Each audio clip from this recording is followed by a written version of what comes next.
saving your bush bean seeds. Now when I say bush bean, I don't mean some wild variety from the bush. It means these beans grow in a bush, small bush, rather than up on a vine where you need a trellis and things like that. These are self-supporting. And I'll tell you what, this first year I've grown them and the beans were really nice, much easier to grow, not worrying about building a trellis and things like that, and no disease or anything. So I was just picking and picking and picking, got about 5 bushes here, and eventually they started, you know, end of season, so I thought, righto, I left some, let them get big, just let them grow out. To save these seeds, the best thing is to let them mature on the vine, on the bush itself. Don't pick them.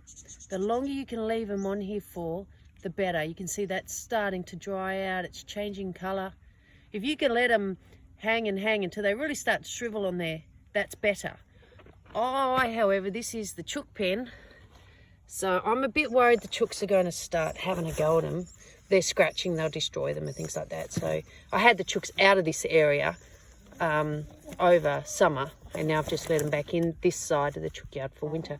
So I've probably ideally should have left these on longer, but I've got a good spot in the house that gets a lot of winter sun. So I'm going to put them on a tray and let them finish drying out. And I've no doubt these will regrow in spring real easy. So a couple more. See, there's one. There's one the chooks have made short work of, and that's why I'm picking my beans now. But I just planted these. I made a trench. This is a native French penny.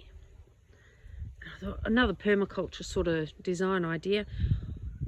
It wasn't doing great, so what I did was dug a big trench, 30 centimetres deep, 30 centimetres wide, all the way around. Filled it with sticks, again to create a fungal environment, to help create a fungal environment. Paper, I lined it with cardboard, put paper in, put chook manure, put everything, hay, and built it up and up and up, and then put more on. And then I've planted into it. And I planted flowers. These are calendulas and things like that, insect repellent.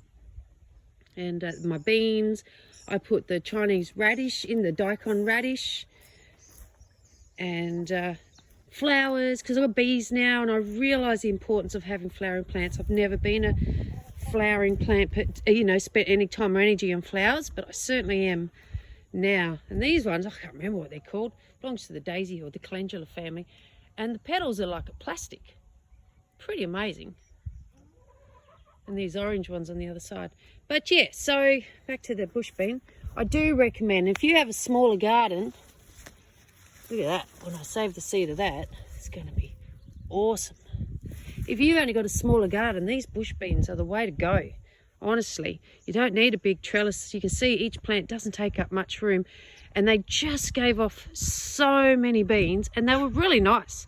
So if anyone wants beans, let me know, the seeds I should say, and once they dry out, I'm happy to post you up some, or give you some when I see you next. Okay, happy bean growing. And remember, beans are more, apart from your broad beans and those sort of beans, but these beans, your long beans, are, you would put those seeds down, direct sow them in late September or permanent October, but in Perth definitely September.